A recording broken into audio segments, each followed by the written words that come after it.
All nations have attained greatness by paying proper respect to women. That country and that nation which do not respect women have never become great, nor will be in future.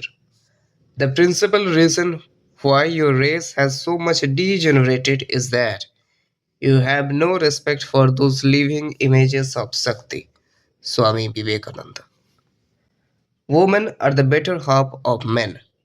Without women upliftment, society does not fulfill its dream to fly. Giving them their proper respect, creating a just, equitable atmosphere, is revered as woman empowerment. From the mythological time to the modern age, it is seen that whenever we nurture them properly, irrespective of the biological differences, wonders happen. From Mother Teresa, Marie Curie, Malala Yousafzai to Sarojini Naidu, Fatima Bibi, Indira Gandhi, women have spread pearls over world and Indian history by their achievements. What is actually women empowerment and how it should be done were very debatable questions, and social thinkers, writers, activists have pondered much on these questions. There are variances and developments with time in those demands, but the main arguments still remain the same. If we consider women as a weaker section of society, their sorrows are mostly related to lack of education.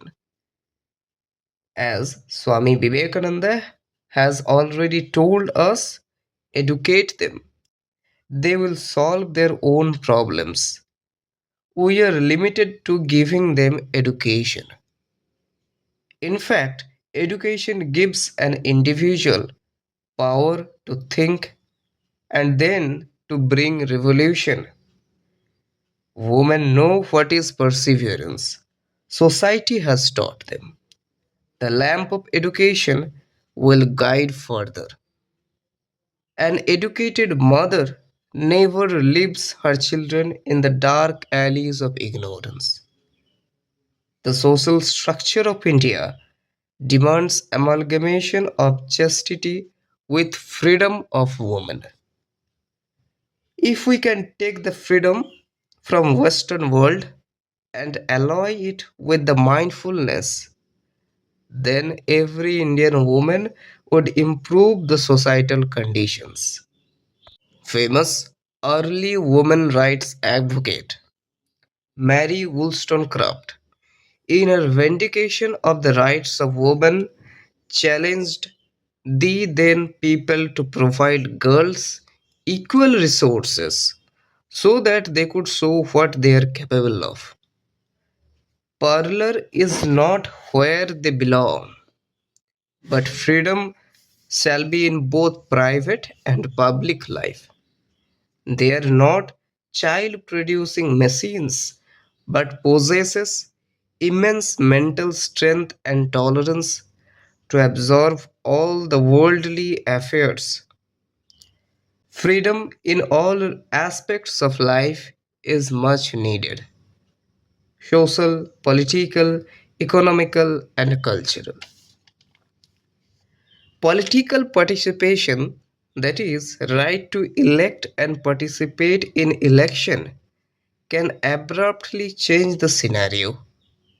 Only a woman can understand where the shoe pinches, not a man. A male counterpart with a supportive attitude may help, but women with power can function better in responding. Our former Minister of External Affairs, Sushma Swaraj, was a great example. To several women, she was a hope, a positive change. So, generations of mass participation is what we strive for. Our constitution affords this sentiment, and so our lawmakers.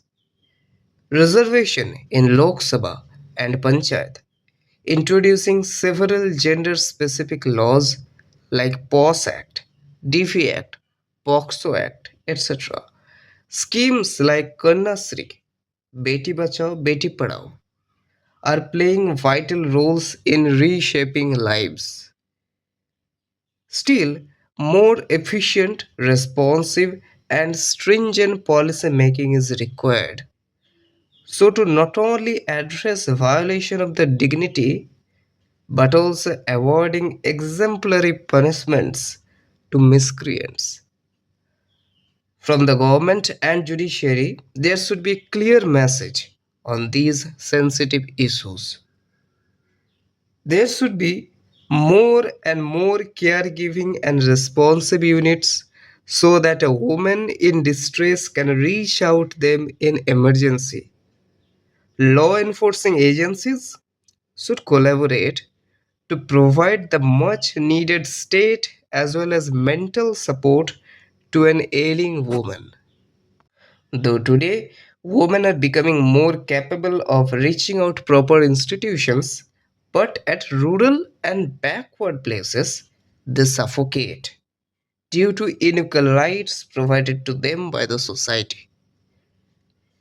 Be it in property, marriage, workplace, or at the time of payment, directly or indirectly, women become subjected to inequalities.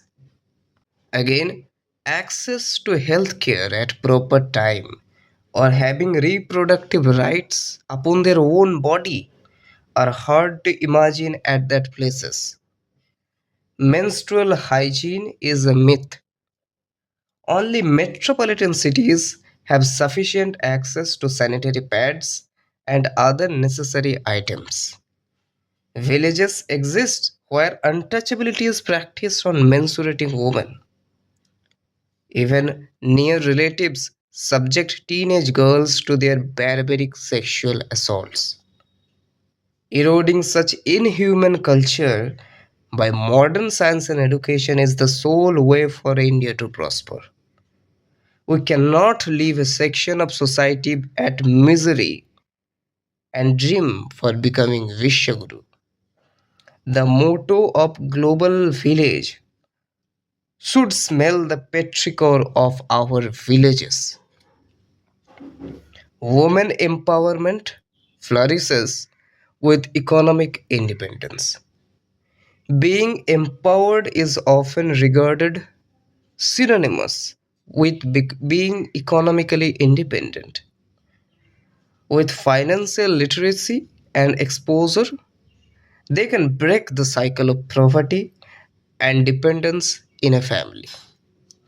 When women carry a family at their back by earning and making an impact to others' life, they are taken as examples, living examples. It is because public life and private life are intertwined. Women providing stability is the best thing we can strive for. A cooperative society where men and women working shoulder to shoulder in a healthy way will increase the efficiency of any population. Since educating women will bring revolution, educating men is equally important. It is equally important to learn toxic masculinity in the form of religion, family politics, casteism is barring the development of humankind. Mary Wollstonecraft had aptly pointed out that elderly woman who has already absorbed the system sheepishly have become a tool of patriarchy by encouraging young women in that submissiveness. Recently, our neighboring country Bangladesh is facing protests by unmindful people who wish to denounce equal rights of women, including ones related to property and also demanding abolition of women related commissions from their constitution. to comment, there is no chance for the welfare of the world unless the condition of women is improved. It will fall, just as a bird trying to fly with only one wing inevitably will crush on the ground.